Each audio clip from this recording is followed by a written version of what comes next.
अस्सलाम वालेकुम dear viewers आपके सामने ये दो कंटेटर्स हैं NC1D150। आज हम इसकी मैकेनिकल इंटरलॉक आपको लगा के चेक करवाते हैं कि इसकी इंटरलॉक किस तरह से लगाते हैं। तो ये ऊपर इसके ना ये लॉक होता है जिससे ये कवर उतरता नहीं है। तो सबसे पहले हम इसका ये जो लॉक है ये ओपन कर लेंगे इस तरह से, ये आप देख सकते हैं।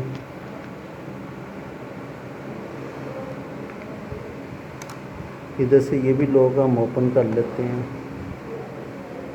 ये। तो ये हमने ये उतार देंगे। ये देखें अभी ये दोनों कंटैक्टर्स आपस में पुश हो रहे हैं। ये इसकी मैकेनिकल इंटरलॉक है।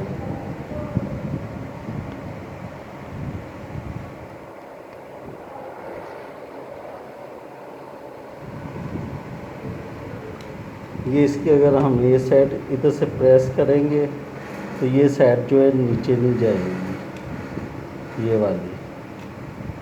तो इस तरह से ये इसकी ये साइड नीचे है तो ये नीचे नहीं जाएगी।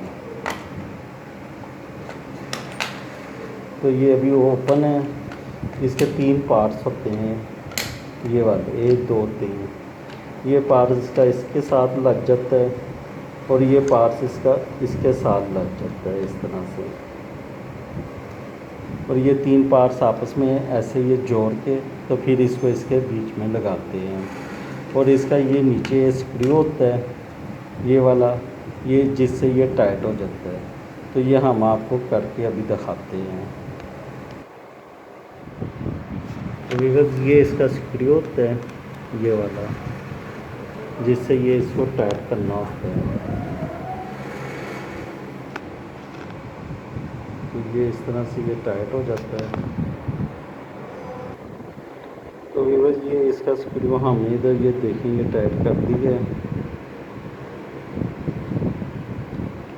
ये स्क्रू टाइट हो चुका है और अब इसको हम इसमें फिट करते हैं।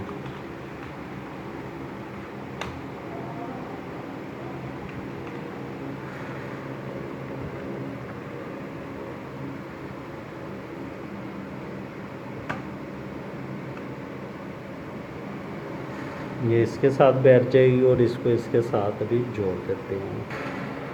ये व्यूअर इस तरह इसको इसके साथ ना हम दोनों को भी आपस में मिला देंगे इकट्ठा करके।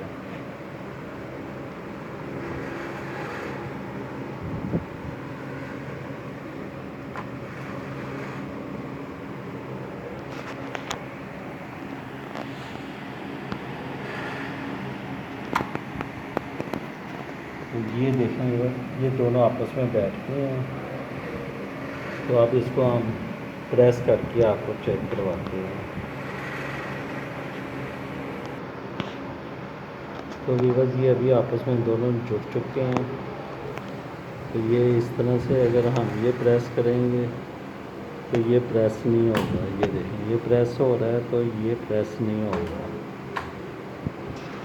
दोनों में से एक टाइम पे इसने प्रेस होना है। ये प्रेस है, ये प्रेस नहीं हो रहा है। ये देखें ये मैंने उसको छोड़ा है, ये प्रेस हो गया, ये प्रेस नहीं है।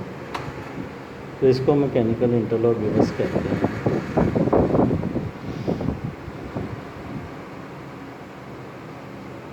ये कवर इस तरह से इसके ऊपर दोबारा से फिट कर दिया।